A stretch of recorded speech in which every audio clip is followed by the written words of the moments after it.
In the midst of the 2020 primary election, Vermont Senator Bernie Sanders seems to be a front-runner among younger voters. Sanders, a self-proclaimed democratic socialist, has a platform that aims to address economic, racial, social, and environmental injustice.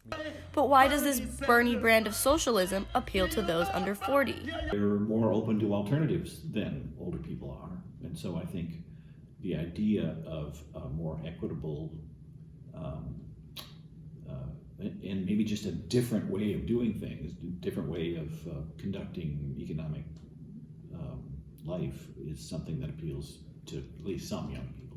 Democratic Socialists of America member and Temple University student Miles Wall explains how his changing political views led him to embrace socialism. Really jumped over normal conservatism and went straight into the state should be everything. Over time that I was wrong about all of that stuff, but also that I wasn't wrong to reject the status quo in the first place. And recognizing what the real problems of it were led me to more left-wing radicalism. Some of the most socialistic policies in Sanders' platform are the most popular among younger voters.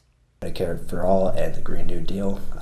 I'm pretty afraid of climate change and what the future looks like for us. And I also think Medicare for All is hugely important because I really do not like living in a country where we just let people go bankrupt because of illness or injury.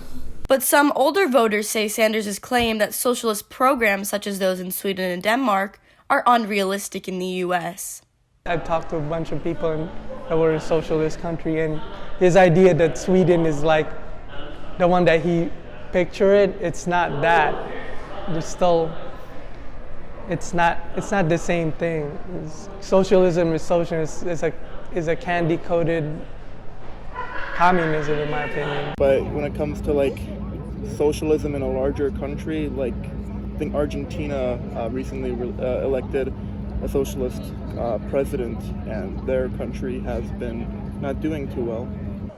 There is a disparity between older and younger voters when the word socialism is thrown around. The younger generations are supporting it, and older generations not supporting it. It's the older generations, one, that had to live through the Cold War, which probably has to play a lot into it because you had Red Scares and whatnot.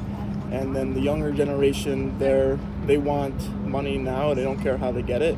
Especially college students, they want college paid for. They don't want to have to worry about if they break a bone, who's going to pay for the medical bill.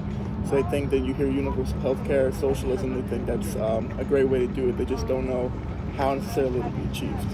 According to the Center for Information and Research on Civic Learning and Engagement, Sanders in the 2016 primaries received more than 2 million votes from people ages 18 to 29, while Trump and Clinton received a combined 1.6 million votes for that same age range. I supported him in 2016 as well, also couldn't vote, so we're back, but now we can vote.